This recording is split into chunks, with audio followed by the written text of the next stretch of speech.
যত্ন আর দায়িত্ব দুটি আলাদা জিনিস। বিয়ের পর আর যত্ন থাকে না, থাকে শুধু বড় বড় দায়িত্ব।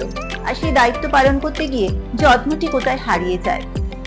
ধীরে ধীরে তৈরি হয় মানসিক দূরত্ব, মানসিক থেকে শারীরিক। তাই স্বামী স্ত্রীর উচিত পরস্পরের প্রতি যত্নশীল হওয়া।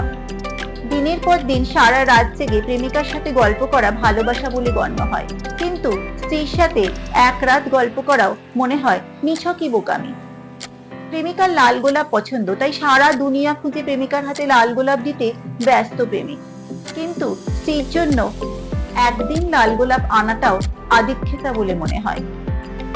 প্রেমিকার হাতে বিস্বাদ খিচুড়িও অমৃত বলে মনে হয়, কিন্তু মাসান্তে একদিনও স্ত্রীর রান্নায় যদি লবণ বেশি হয় তাহলে তা অনেক বড় ভুল বলে মনে হয়।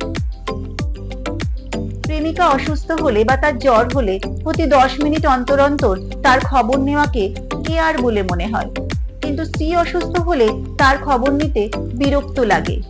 32 মাইল দূরে গিয়ে প্রেমিকার সাথে 300 টাকার ফুচকা খেতেও বিরক্ত লাগে না, কিন্তু সারা মাসে একদিনও বউকে সময় দিতে সময়ের অপচয় বলে মনে হয়।